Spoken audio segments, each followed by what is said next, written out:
오늘 본문의 메시지 이야기는 광야에서 벌어진 사건 중에 하나인데 어찌 보면 오늘 조금 불편하게 들릴지도 모르는 그런 내용일지 모르겠습니다만 우리가 들어야 하는 그 메시지는 불편함이 아니라 하나님 중심적 메시지여야 한다는 마음을 가지고서 여러분 이 말씀을 함께 경청해 주시기를 바랍니다. 모세의 누나이죠. 누님이었던 미리암이 이 아론과 함께 모세를 공박한 사건이 오늘 본문의 이야기입니다. 이 미리암이 누굽니까? 미리암은 모세가 구스 여자를 취해서 문제를 지금 제시하고 있지만 이 미리암은 모세가 태어나서 죽음의 위기 속에 있을 때 나일강에 갈대상자에 띄어보낼 때 갈대상자를 따라가서 애굽 공주에게 나아가서 유모를 주선해 주겠다라고 말했던 그 당시로 당찬 아이였던 여인이 바로 이 미리암이었습니다. 히브리 종이었던, 그래서 고통과 학대 속에 있었던 그 상황의 종이었던 아이가 애굽의 공주를 만나면 기겁을 하고 도망가든지 두려움에 벌벌 떨면서 얼어버리든지 그럴 것이 당연한 이야기 같은데, 이 미리암은 그 공주에게 걸어 나아가서 이 아이 젖 먹일 유모가 필요하십니까? 내가 적합한 사람 아는데 알려드릴까요? 이렇게 말할 정도의 대단한 당찬 아이였다라는 거죠. 우리의 보편적인 시각으로 보자면 이 아이는 보통 아이가 아닌 담력이 아주 굉장히 컸던 여장부였던 것 같습니다. 그런 아이가 자라나서 지금 지도자급에 있는 미리암이 되었으니 그 여인이 얼마나 당차고 대단한 인물이었을까 우리는 추론해 볼 수 있습니다. 자, 오늘 사건의 문제의 발단은 모세가 구스 여인을 아내로 취했다는 그 사건에서부터 시작합니다. 모세에게는 원래 십보라라는 아내가 있지 않습니까? 그러나 지금 모세가 80이 이미 훌쩍 넘어버린 지금은 아마 십보라가 이미 죽고 홀로 남겨진 상황이었던 것 같습니다. 게다가 그의 나이가 80이나 넘어버린 나이였으니 이때 재혼을 한다라는 게 지금 우리의 입장에서는 굉장히 민망스러운 이야기처럼 들릴 수밖에 없습니다. 그러나 모세는 그 상황 속에 그럴수록 자신을 돌봐줄 손길이 사실은 절실히 필요했습니다. 모세가 하는 일이 그냥 집에서 그냥 주는 밥이나 먹고 조용히 있으면 아무런 것도 크게 할 일 없으면 크게 필요 없다, 괜찮다 할 수 있지만 모세가 지금 하는 일이 뭡니까? 나라를 이끌어야 하는 엄청난 일을 하고 있습니다. 게다가 백성들이 문제만 생기면 티격태격하면서 모세한테 쫓아나와서 이거 해결해 달라고 고소하고 재판관으로 찾아오는 이가 모세 아닙니까?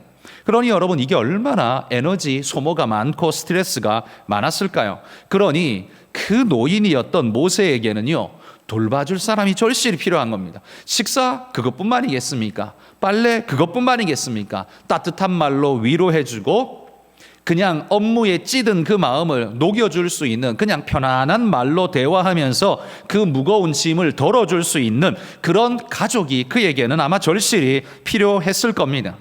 게다가 고대 사회에서는요, 결혼이란 게 나이가 따로 없죠. 고대 사회에는 나이가 80이든 100살이든 상관이 없습니다. 결혼하는데 전혀 지장이 없고 그걸 허물 삼을 수 없는 그런 사회 문화였다라는 배경을 우리가 생각한다면, 굳이 모세가 이렇게 늦은 나이긴 하지만 지금 우리 눈에는 되게 좀 민망해 보이긴 하지만 그렇다고 해서 이걸 이렇게까지 문제 삼을 일인가? 라고 우리는 생각할 수 있죠. 오늘 문제의 발단은 구스 여인 때문에, 이 결혼 사건 때문에 생긴 일이지만 미리암의 주장을 가만히 들어보면, 그리고 하나님이 그를 책망하시는 말씀을 가만히 들어보자면 핵심 포인트는 구스 여인이 아닌 것 같습니다. 결혼이 문제가 사실은 아니었다는 거죠. 한마디로 말해 권력 다툼이 이 사건의 메인 사건이지 결혼이 이슈는 아니라는 거죠. 앞에서 우리가 추론해 본 것처럼 미리암이 여걸이었다면 더더욱 그럴만했겠지요. 미리암이 2절에 이렇게 강조합니다. 여호와께서 모세와만 말씀하셨느냐? 우리와도 말씀하지 아니하셨느냐? 물론 이건 미리암뿐만 아니라 아론도 아마 함께 이런 이야기 했을 겁니다. 그러나 이 사건의 주도적 인물은 미리암이라는 사실을 우리가 이 사건 스토리 속에서 알 수 있죠. 미리암은 지금 하나님이 우리와도 이야기하신다, 모세는 특별하지 않다라는 사실을 강조합니다. 다시 말해서 미리암은 모세의 리더십을 보편성으로 지금 덮어버리려고 하고 있다는 말이죠. 특별하지 않고 보편적일 뿐이다 라는 말로 지금 그 리더십을 깎아내리고 있는 거죠. 너만 하나님과 이야기하냐? 나도 한다. 여러분, 이 말을 듣자면 그 말이 사실은 틀린 말은 아니죠. 하나님도 인정하거든요. 선지자였기 때문에 하나님이 미리암, 아론 그들에게도 말씀하신 것은 사실입니다. 그러니 그의 말이 지금 틀린 말은 아닙니다. 이걸 지금 요즘 말로 그냥 바꾸면 이런 거죠. 목사, 너만 하나님의 종이냐? 나도 하나님의 종이다. 그 말이 틀린 말은 아니잖아요. 맞는 말이지 않습니까? 이런 분위기였다라는 거죠. 미리암의 이런 공격 앞에 3절에 보시면 모세는 아무 말도 못하고 잠잠했다고 말합니다. 그러면서 모세의 온유함 이야기를 하고 있는데, 그때의 모세는 아마도 누나의 공격이, 자기 누님의 공격이 일리 있다고 봤을지 모릅니다. 내가 괜히 문제를 일으켰구나, 그런 생각으로 스스로 자책했을지도 모르죠. 그래서 아무 말도 못하고 한마디 못하고 입을 닫고 고개를 푹 숙이고 있었을지 모르죠. 그리고 이 다툼의 원인을 결국 따지고 보면 자신이 제공한 거니까 나라를 시끄럽게 한 요인이 나한테 있구나라는 생각했을지 모릅니다. 아마 제 생각에는 이랬을 것 같아요. 누님이 그렇게 말할 만도 하지, 이 나이에 내가 참 웃기기도 하다, 미안하다라는 생각했을지 몰라요. 그러나 미리암은 어떻게 생각했을까요? 나는 이렇게 주장할 만한 이유가 있어, 나는 내가 이렇게 주장하는 것이 당연해, 이런 생각을 아마 미리암은 했을지 모릅니다. 그러니 이렇게 용감한 이야기를 힘차게 하고 있겠죠. 여러분, 모세는 이렇게 고개를 숙이고 있고 미리암은 이렇게 고개를 들고 있다면 이 결과는 보나마나 미리암 쪽으로 이미 승패가 갈라진 것 같은, 판가름이 나버린 것 같은 상황으로 흘러가고 있는 겁니다. 자, 그러나 이때 오늘 사건에 하나님이 등장하십니다. 하나님이 이걸 흘려보지 않으셨다는 사실이죠. 이스라엘 진영의 분위기는 이미 미리암의 압승처럼 흘러가고 있습니다. 모세는 찍소리도 못하고 고개 숙이고 있고 미리암은 핏대를 세우면서 소리 지르고 있고, 누가 봐도 미리암의 승리인 거죠. 그런데 그때 하나님이 나서고 있습니다. 4절에 보십시오. 4절에 보면 여호와께서 갑자기, 이런 표현을 씁니다. 여호와께서 갑자기. 이건 누구도 생각지 못했던 타이밍에 하나님이 툭 치고 나오셨다라는 사실을 보여주죠. 하나님께서 갑작스럽게 말씀하셨다는 겁니다. 아무도 예상 밖의 일이었다는 거죠. 자, 그러면 하나님께서 등장하셔서 뭐라고 말씀하셨습니까? 하나님은 그들 세 사람을 불러 올립니다. 너희 셋 나한테 나와라. 어디로 나갑니까? 회막으로 나오라는 소리죠. 회막이 하나님이 그들을 만나주시는 자리니까요. 회막으로 나오라라고 말합니다. 그래서 그 셋이 하나님의 회막 앞으로 걸어갈 때 이스라엘 백성들은 다 그들을 유심히 쳐다보고 있었을 겁니다. 싸움질을 하고 있는 세 사람 다 누굽니까? 형제 자매 아닙니까? 남매간 아닙니까? 남매간. 가족 싸움 같은 모양새. 이 얼마나 집안 망신 같은 부끄러운 일입니까? 그런데 5절에 보시면 여호와께서 구름 기둥 가운데로부터 강림하셨다, 이런 표현을 씁니다. 하나님이 강림을 어떻게 했을까요? 하나님이 강림을 어떻게 했을까요? 하나님이 짠하고 육체적으로 나타나셔서 보여줬을까요? 그게 아니죠. 구름 기둥이 회막으로 내려앉은 겁니다. 회막으로 내려앉은 그 모습은 하나님이 임재를 상징하는, 하나님의 임재를 상징할 때 자주 구약시대 광야에서 늘 자주 그렇게 보이셨죠. 회막 위에 떠 있었던 그 구름이 회막 아래로 내려앉는 모습을 하나님이 보여주신 겁니다. 자, 그러면서 말씀하십니다. 6절에 보면 내 말을 들으라, 이렇게 말합니다. 무슨 말을 하셨습니까? 너희 중에 선지자가 있으면 내가 그에게 알리기도 하고 그에게 말하기도 한다, 이렇게 말하죠. 이 말은 누가 한 말이었어요? 앞에 미리암이 했던 말이죠. 하나님은 그걸 인정하고 있습니다. 미리암이 맞는 말 했다, 틀린 말 아니야, 맞는 말 했어 라고 지지하고 있습니다. 내가 선지자에게 말하는 것 맞아. 모세만 내가 말한 게 아니라 다른 선지자들에게도 말하는 게 맞아. 그런데 8절에 보십시오. 8절에 가시면 하나님의 포인트는 다른 데 있었습니다.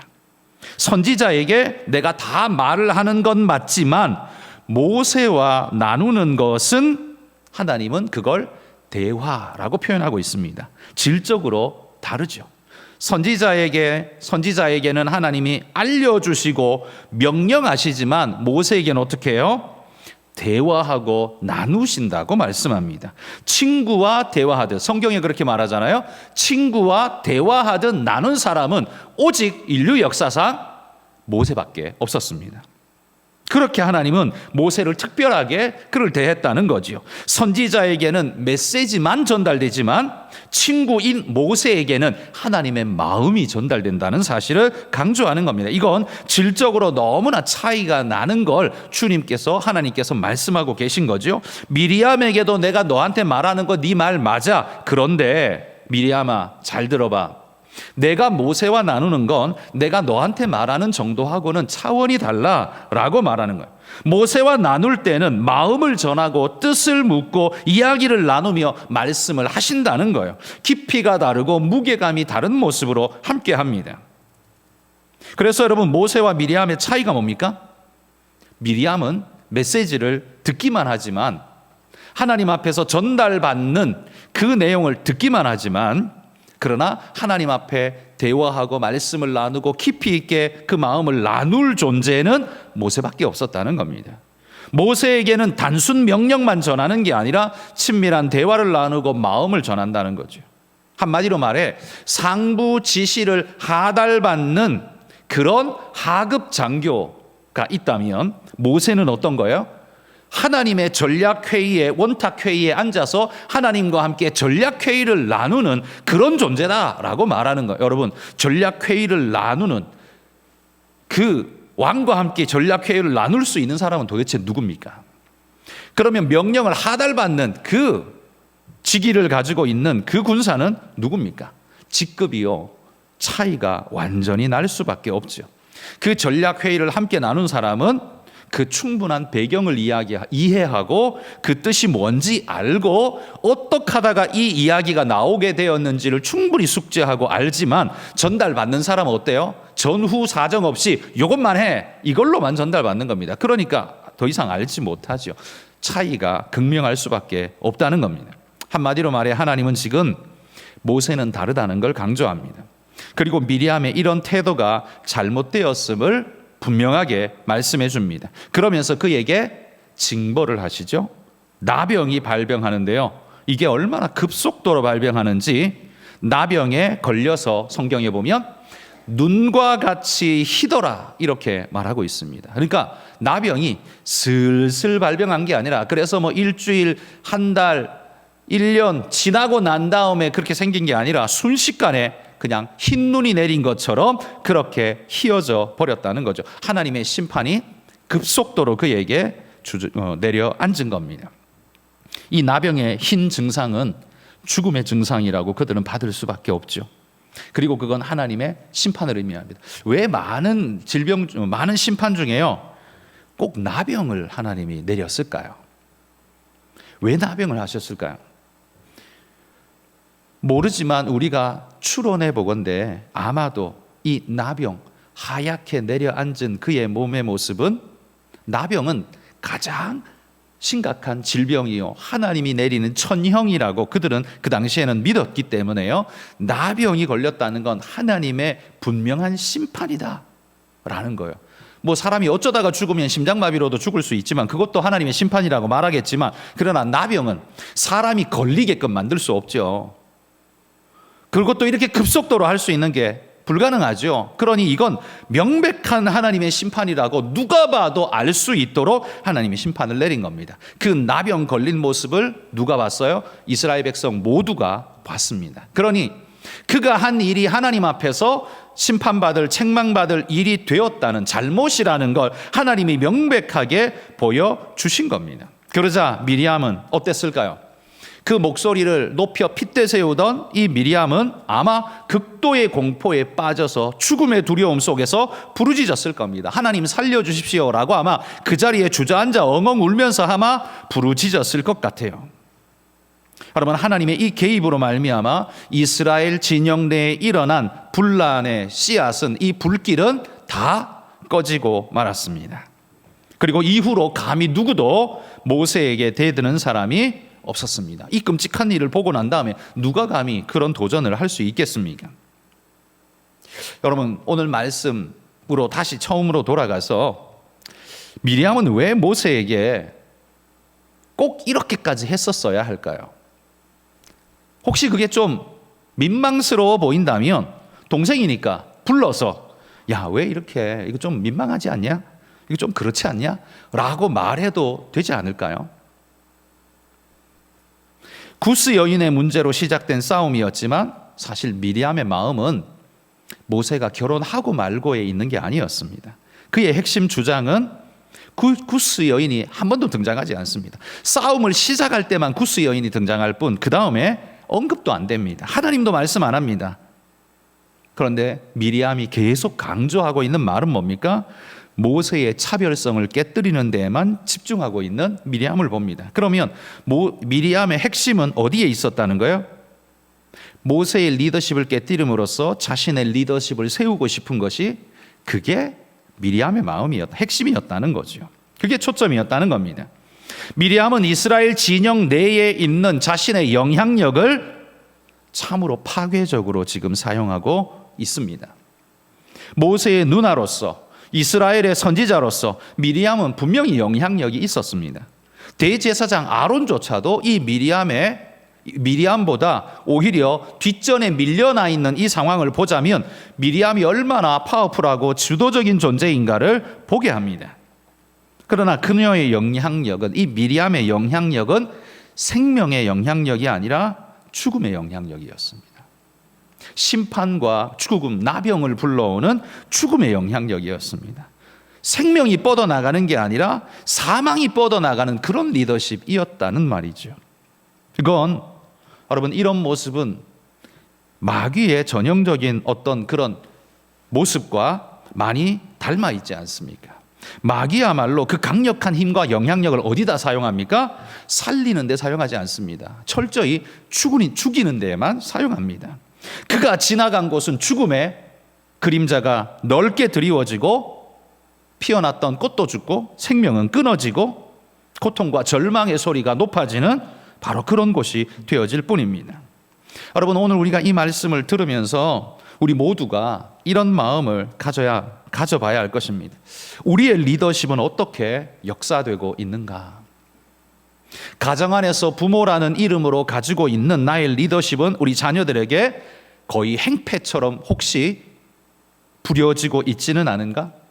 직장에서 내가 가지고 있는 사장이라는, 부장이라는, 혹은 교수라는, 혹은 선생님이라는 그런 이름이, 그 이름의 리더십이 죽음의 리더십처럼 발휘되고 있지는 않은가? 우리 스스로 우리를 돌아봐야 합니다.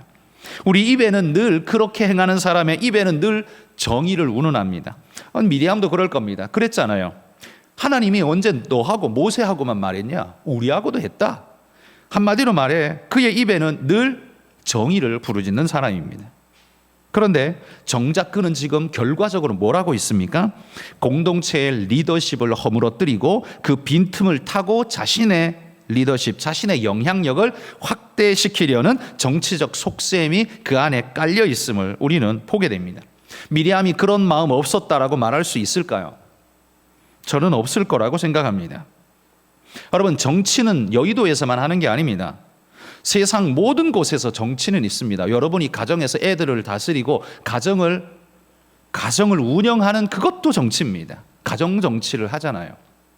부부간에도 나름의 정치를 서로 주고받으며 하잖아요.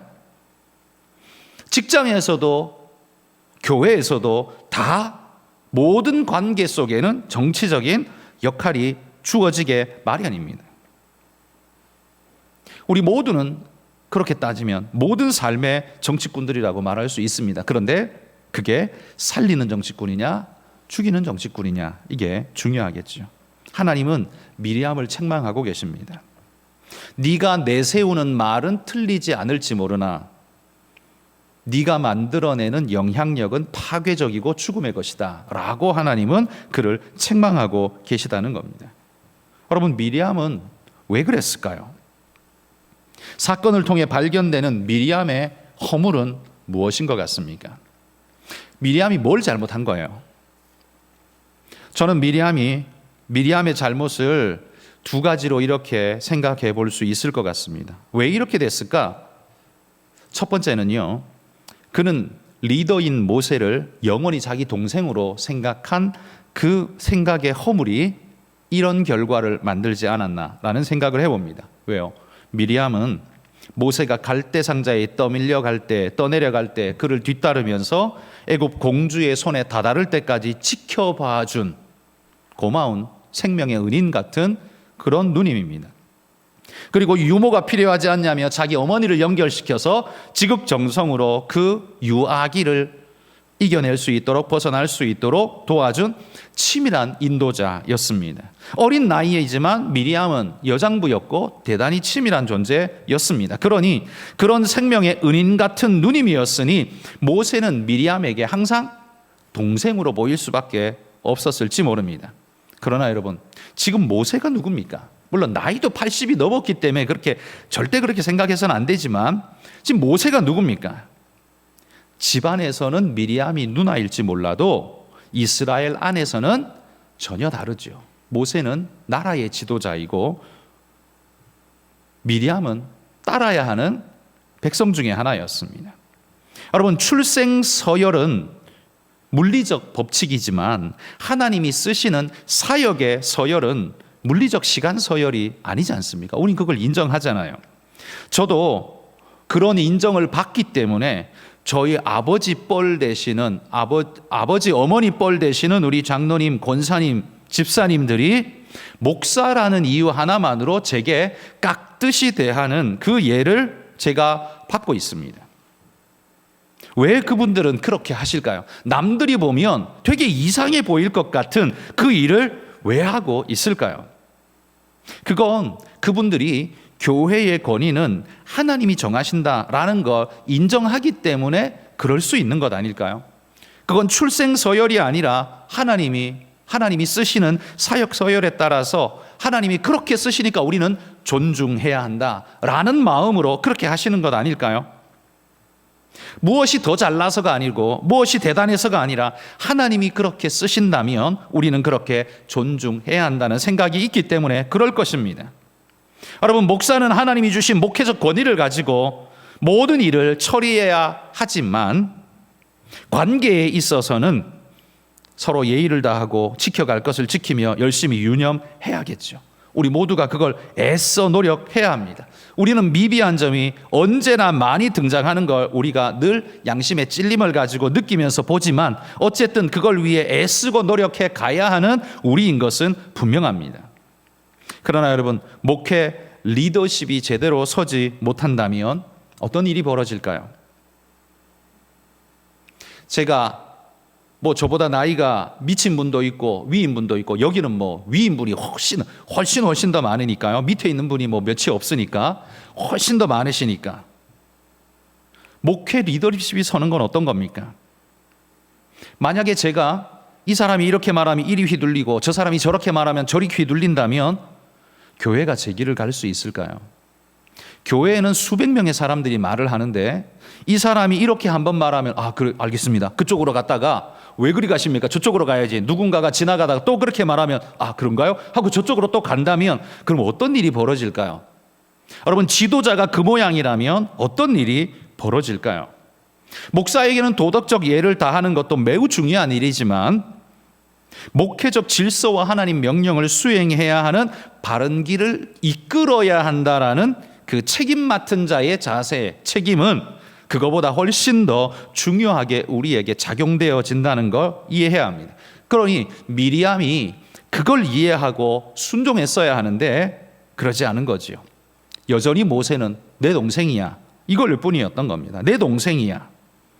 여러분, 교회 안에서 많은 우리 어른들이 젊은 목사에게 목사님 하는 건 하나님의 용도를 존중해 주는 것일 뿐입니다. 하나님이 당신을 그렇게 쓰신다면 우리는 거기에 순응하고 순종하겠습니다. 존중합니다. 라는 모습이 바로 그 모습이라는 거죠. 하나님이 세우셨고 하나님이 쓰신다는 걸 인정하기 때문이라는 말이죠. 여러분, 미리암처럼 생각하는 분들은 이렇게 말할 수 있을 겁니다. 아니 어디 하나님이 목사만 쓰냐? 우리도 왕 같은 제사장이야. 여러분, 이 말은 틀린 말은 아니죠. 맞는 말입니다. 그런데 이 말은 미리암이 했던 말하고 똑같은 말인 겁니다. 그 말을 쓰는 사람이 어떤 용도로 쓰느냐에 따라서 하나님이 지지하기도 하시고 하나님이 책망하시기도 할 겁니다. 말 자체는 맞는 말인데 그 말이 왜 나왔느냐, 이게 더 중요한 거 아니에요? 그게 더 중요한 겁니다. 그 말을 어떤 뜻으로 썼느냐, 이게 훨씬 더 중요한 겁니다. 하나님이 모세 너하고만 이야기했냐? 우리하고도 이야기했어. 이 말은, 액면가 말은 그대로 사실이에요. 틀리지 않았어요. 그런데 하나님은 그걸 책망하고 있습니다. 왜요? 액면가는 틀리지 않은데 그 의도와 목적성과 방향성이 틀렸기 때문입니다. 여러분, 또한 같은 교회 안에서 여러분 같은 성도로 함께 어릴 때부터 자라났는데 교회에서 선거를 통해 장로가 뽑혔는데 나보다 한 10살쯤 밑에 동생이, 친하게 지내던 동생이 장로가 되고 나는 안 됐어, 떨어졌어. 그럼 어떻습니까? 좀 마음이 불편할 수는 있습니다만 어떻게 해야 됩니까? 장로님으로서 대해야 합니다. 왜요? 하나님이 세우신 질서라는 걸 이해한다면, 인정한다면, 여러분이 하나님을 믿는다면, 그리고 하나님을 신뢰하신다면 그러해야 합니다. 10년 아래 동생이라는 이유로 함부로 해서는 안 됩니다. 너 코 흘릴 때 내가 닦아줬어 라고 주장하면 안 됩니다. 그런 주장은 다 어디서 나오는 거예요? 그게 바로 미리암의 주장이었다는 말이죠. 그 주장 자체가 뭘 목적하는 겁니까? 그 주장 자체가 작은 거지만 권력 다툼입니다. 권력 다툼. 그런 말을 해야 하는 이 상황 자체를 우리는 슬퍼해야 합니다. 하나님이 세우셨다는 걸 인정하고 그 앞에 우리가 순종하며 믿음의 길을 차근차근히 갈 수 있기를 소망합니다. 여러분, 그러면 교회나 나라나 지도자로 세우면 우리 찍소리도 못해야 되냐? 그건 아니죠. 옳고 바름을 이야기할 수 있는데 옳고 바름을 옳고 바르게 이야기해야 됩니다. 그리고 그 책임을 누가 묻습니까? 하나님이 심판하십니다. 여러분, 하나님이 심판하시되 모세한테 심판을 어떻게 했는지 성경에 아시죠? 모세가 가나안 땅 왜 못 들어갔습니까? 물레노라는 그 원성에 하도 짜증이 나고 힘드니까 하나님이 지팡이 들고 가서 너 그거 두드려, 한번 두드려. 그럼 물 나올 거야. 그 말씀 듣고 갔다가 그걸 세게 그냥 두드리고 또 두드렸다면 하나님이, 네가 하나님의 영광을 나타내지 않고 네가 그러했다고 하나님이 그 40년 동안 함께 광야 생활, 그 고생을 다 했는데 매몰차게도 그 하나의 사건 때문에 가나안 땅에 안 넣어줬어요. 이 얼마나 끔찍한 일입니까, 여러분? 그게 뭐 얼마나 대단한 일이라고, 인간적으로 그 화낼 만한 일 아닙니까? 그냥 이해해 줄 수 있는 일 아닙니까? 그런데 하나님이요, 그 모세한테는 너무나도 엄하고 엄격하게 잣대를 들이대셨습니다. 백성들에게 그 잣대를 들이댔으면 그 백성 중에 한 사람도 가나안 땅 못 들어가고 다 죽었을 겁니다. 그런데 그들은 다 가나안 땅 들어갔어요. 누가 못 들어갔어요? 모세만 못 들어갔어요. 그 한 번의 그 사건 때문에. 이유가 뭡니까? 네가 하나님 앞에 그 하나님의 영광을 나타내지 않고 네 혈기를 부리고 네 마음대로 행한 그 일에 대한 책임을 하나님이 아주 무겁게 하나님께서 내리신 겁니다. 여러분, 이 모세를 지금 두둔하면서 무조건 편 만들고 있는 하나님이 아닙니다. 하나님이 모세에게 딱 한 번 징벌을 하셨는데 그 징벌이요, 회초리 한 번 때리는 게 아니라요, 이거 뭐 너무나도 끔찍한 징벌을 하나님이 내리셨어요. 여러분, 우리가 이 사실을 일단 기본적으로 인정하고 믿음으로 하나님께 맡기고 또 우리가 해야 할 일은 가장 정상적이고도 적법하고 적절한 방법으로 우리의 일을 해야 합니다. 그것이 통용되고 안 되고는 그 리더의 역량에 달려 있겠지만 하나님의 심판이 또 어떻게 주어질지 모르지만 어쨌든 우리는 그런 길을 정직하게 걸어야 합니다. 여러분, 이 모세의 상황 참 힘들고 어려웠고 민망스러웠고 모세는 아무 말도 못했습니다. 자기가 원인 제공자라고 생각하니까 미안해서라도 고개를 푹 숙이고 아무 말도 못해서 성경은 그의 온유함을 들어서 이야기를 하고 있습니다. 여러분, 그러나 미리암은 그러지를 못했습니다. 그는 핏대를 세우며 이 문제를 사회 문제로 만들어 버렸습니다.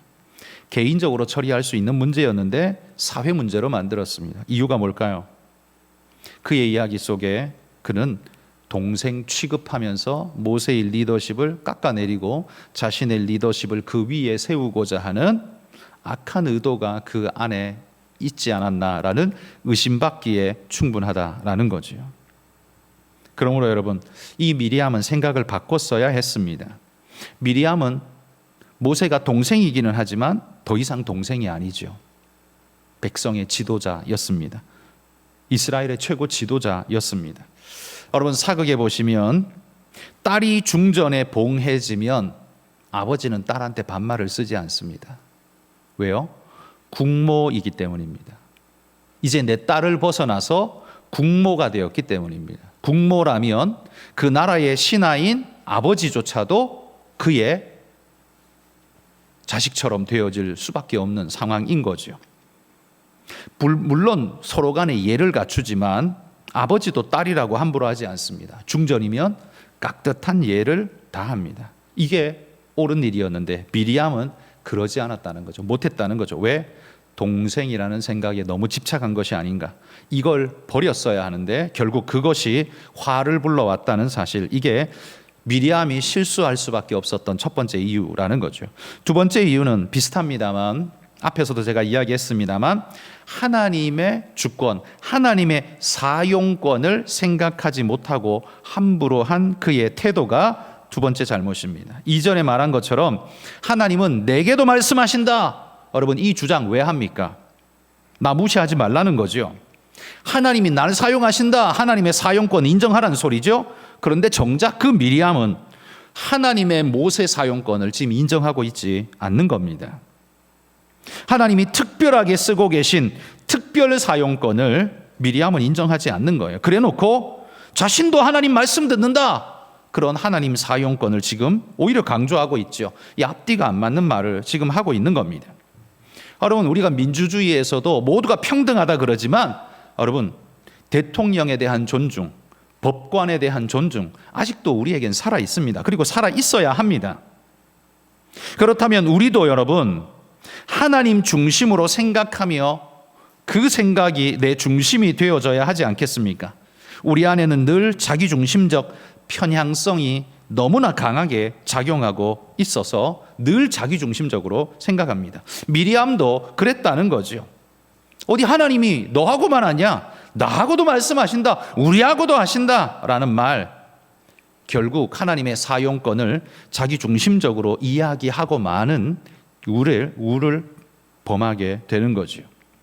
하나님을 내세울 때에도 진짜 하나님이 무엇을 말씀하실지, 무슨 뜻일지에 대한 깊이 있는 생각으로 말해야 되는데, 하나님 말씀을 자기 필요대로 아무렇게나 아전인수색으로 끌어당겨서 쓰는 사람들이 너무 많습니다.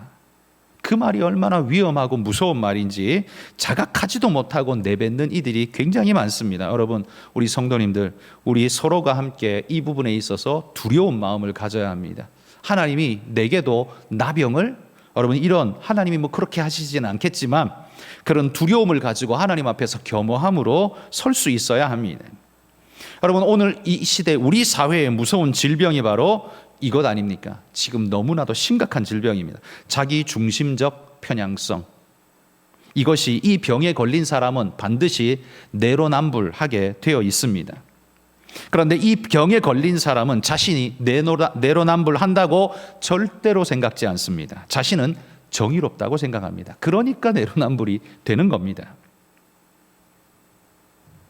남들이 자기를 지적하면 그건 저 사람들이 몰라서 그래, 저 사람들은 무식해서 그래 라고 폄하하고, 자기가 그렇게 하는 건 합리적이고도 합당한 일이라고 생각해버리는 이 끔찍한 자기 중심적 편향성, 이게 오늘 우리 한국 사회를 심각하게 병들여가고 죽여가고 있다는 사실을 우리는 두려운 마음으로 깨닫고 일어나야 합니다. 어디서부터 시작하시겠습니까? 교회 안에서부터 시작해야 합니다. 여기서부터 밖으로 점점 퍼져나갈 수 있도록 해야 합니다.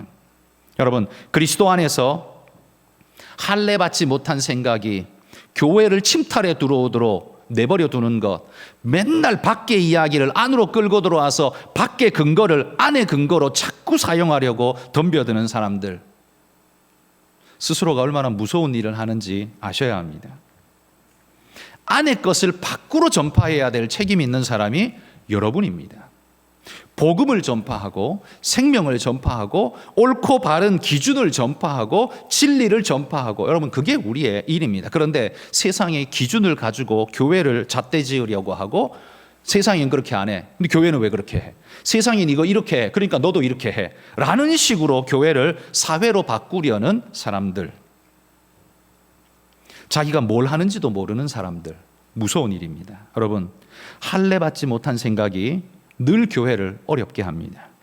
어려운 문제가 교회를 어렵게 하는 게 아니라요, 교회 안에 이런 할례받지 못한 생각이 사실은 교회를 제일 어렵게 만듭니다. 그러므로 사회적 지위와 실력과 재력과 능력을 기준으로 판단하는 우리의 생각을 버리고, 미리암이 넌 언제나 내 동생이야, 죽을 때까지 내 동생이야 라고 생각하는 고착화된 생각을 버리고, 이 사회에서는 야, 너 어느 대학 출신이야, 이걸로 일단 먹고 들어가는, 너 나한테 찍소리 하지 마, 이걸로 먹고 들어가는, 너 직급이 뭐야, 너 부장? 나 사장, 그러니까 너 나한테 조심해. 여러분, 이거야말로 사회적인 기준 아닙니까? 사회적인 기준 아닙니까? 그게 우리를 집어삼키지 못하도록 우리는 하나님 중심적으로 그 일들을 감당해야 합니다. 여러분, 그런 일들이 우리 안에 믿음으로 일어날 수 있도록 우리 안에 있는 자기 중심성을 버리고 하나님 중심성으로 옮겨가는, 여러분, 그런 헌신과 노력이 우리 안에 있기를 소망합니다. 이건 너무 어려운 일입니다. 이건 아무나 되는 게 아니고 너무 어려운 일이에요. 여러분, 우리가 어릴 때 가지고 놀았던 오뚜기, 요즘은 오뚜기 있는지 모르겠습니다만, 제가 어릴 때는 오뚜기 어느 집이나 하나씩 가지고 있는 장난감이었습니다. 재밌죠? 건드리면 계속해서 일어나는 모습이. 그런데 그 오뚜기가 오뚜기일 수 있는 이유가 뭡니까? 그 제일 밑에 납덩이가 무겁게 딱 박혀 중심을 잡고 있기 때문에 어떻게 넘어져도 일어날 수 있는 기준이 되지 않습니까? 우리가 하나님 중심에 기준이 딱 박혀 있지 못하면, 여러분, 우리는 절대로 다시 일어나 회복하여 하나님 앞에 바르게 일어나는 일 우리는 할 수 없을 겁니다. 그 납덩이가 떨어져서 나뒹굴고 있으면 오뚜기 밀어보십시오.